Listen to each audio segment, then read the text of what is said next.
मैं doctor Arjun Das Saint Johns college में commerce का प्रोफेसर हूं। आपने कहा कि इस्लाम को समझने के लिए इस्लामी ग्रंथों को पढ़िए, मुसलमान को मत देखिए। हम आप जैसे नेक इंसान को कैसे न देखें, कैसे न सुने और आपकी कई हुई बातों पर कैसे न चलें। इस्लाम को समझना है तो मुसलमान को भी देखना पड़ेगा, अच्छे को भी तो खराब को भी। आप जैसे नेक इंसान को भी देखना पड़ेगा और लादेन जैसे या दूसरे टेररिस्ट हैं उनको भी देखना पड़ेगा, जो इस बात का दावा करते हैं कि वो इस्लाम को बचा रहे हैं और इस्लाम को बढ़ा रहे हैं। मेरा एक छोटा सा सवाल है। आपने अपनी तकरीर में शुरू में कहा कि इस्लाम में औरतों और मर्दों को बराबर के हकूकात हासिल हैं और आपने नंबर भी दिए कि दोनों को 100 में से 80 नंबर, किसी पेपर में किसी को कम किसी को ज्यादा। तो मेरा सवाल ये है कि खुदा के घर में, खुदा के दरबार में, जिसे हम मस्जिद कहते हैं, उस खुदा की इबादत गाह में मुसलमान बहनों को, बेटियों को इबादत करने का हक क्यों नहीं दिया गया है?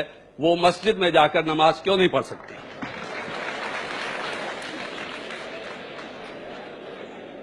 भाई साहब ने बहुत अच्छा सवाल किया। सवाल के पहले ये कहा कि हम कैसे मुसलमानों को नहीं देखे और मेरी तारीफ की। सारी तारीफ अल्लाह सुब्हानहू तआला की।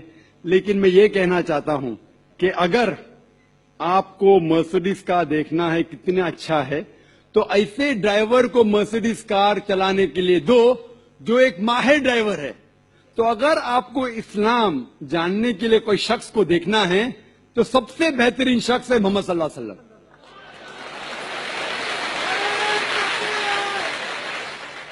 जाकिर नाइक इस्लाम में जीरो है, जीरो।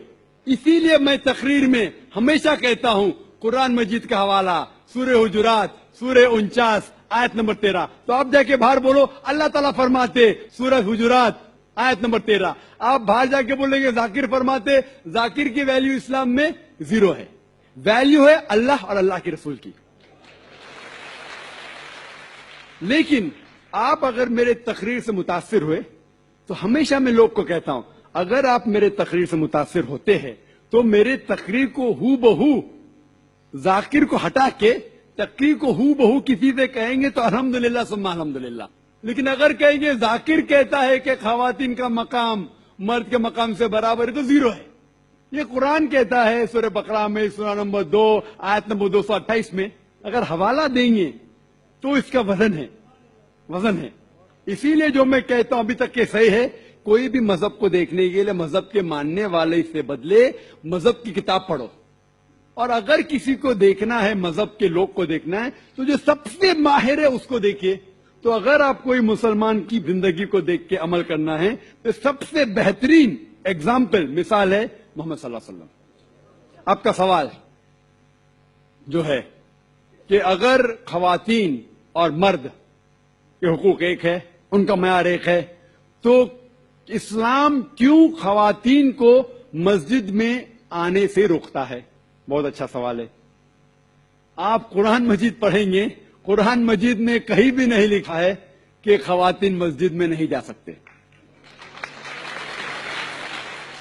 एक भी सही हदीस नहीं है जिसमें यह जिक्र है कि खवातीन मस्जिद में नहीं जा सकते, बल्कि कई हदीस है। आप अगर सही बुखारी पढ़ेंगे, जिल्द नंबर 1 जो आखिरी हदीस है 832 की हदीस, उसमें मोहम्मद सल्लल्लाहु अलैहि वसल्लम फरमाते हैं कि do not prevent the female servants of Allah from entering the mosque. आप खवातीन जो मोमिना हैं, अल्लाह सुब्हानहू व तआला की बंदियां जो मोमिना हैं, उसे मस्जिद में जाने से मत रोकिए।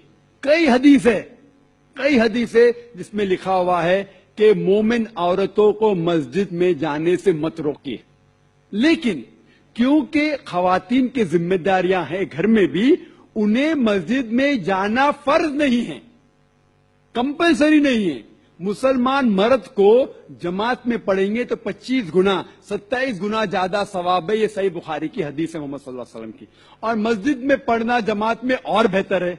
لیکن خواتین کیونکہ ان کی ذمہ داریاں ہیں، گھر میں ذمہ داریاں ہیں، بچے کو دیکھنا ہوتا ہے، کھانا پکانا ہوتا ہے، تو ان کو مسجد میں جانا فرض نہیں ہے، لیکن اگر وہ جانا چاہتے ہیں تو انہیں کوئی بھی روک نہیں سکتا۔ یہ افسوس کی بات ہے کہ اکثر ہندوستان کے مسجد میں خواتین کے لیے جگہ ہی نہیں ہے، تو غلطی ہے ہندوستان کے مسلمانوں میں، اسلام میں نہیں۔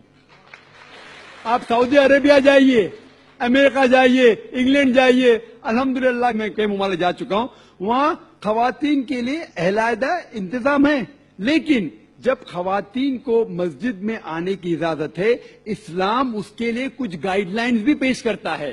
خواتین کے لیے ایکول بٹ سیپریٹ فیسلٹیز، مطلب وہی فیسلٹی لیکن علیحدہ، ساتھ میں گل ملنے کی ممانعت ہے، کیونکہ جیسے میں نے کہا میرے تقریر میں، ہم جب نماز پڑھتے تو کاندھے سے کاندھا ملانا چاہیے۔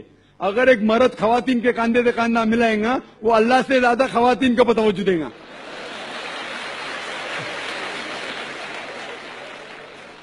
تو خواتین مسجد میں آ سکتے، لیکن ان کے لیے علیحدہ انتظام ہے، ایکول بٹ سیپریٹ فیسلٹیز، برابر اچھا انتظام لیکن علیحدہ، وضو کے لیے جگہ الگ، نماز پڑھنے کے لیے الگ۔ اسی لیے اسلام کے اندر خواتین آ سکتے، لیکن افسوس کی بات ہے کہ یہ ہندوستان میں اکثر مسجد میں ان کو الاؤ نہیں کرتے۔ یہ ہندوستان کے مسلمان کے علم کی کمزوری ہے۔ اگر آپ پڑھیں گے صحیح بخاری، کئی حدیثیں ہیں، صحیح مسلم، جہاں خواتین کو آنے سے روکا نہیں گیا ہے، بلکہ محمد صلی اللہ علیہ وسلم نے کہا کہ اگر خواتین مسجد میں جانا چاہتے ہیں رات کو بھی، تب بھی آپ انہیں مت روکو، رات کو بھی۔ یہ صحیح بخاری کی حدیث ہے کہ اگر رات کو بھی وہ مسجد میں جانا چاہتے تو آپ اسے مت روکیے۔ لیکن الحمدللہ ثم الحمدللہ ہندوستان میں سینکڑوں مسجد ہے جہاں خواتین کو آنے کی اجازت ہے۔ بمبئی میں ہے، دلی میں بھی ہوں گی، آگرہ میں بھی ہوں گی، کم ہوں گی۔ ابھی الحمدللہ بات پھیل رہی ہے، لوگ کو اسلام کا علم ہو رہا ہے الحمدللہ، اور کئی مسجد میں خواتین کو آنے کی اجازت دی جا رہی۔ اور میری درخواست ہے کہ جو آگرہ کے مسجد کے ٹرسٹیز ہیں وہ بھی حدیث پڑھے، اور بھلے اگر خواتین کم آتے ہیں تو ان کا چھوٹا انتظام ہونا چاہیے، خواتین کم آتے تو، لیکن انتظام ہونا ضروری ہے اور انہیں مسجد سے آنے سے روکا نہیں جانا چاہیے۔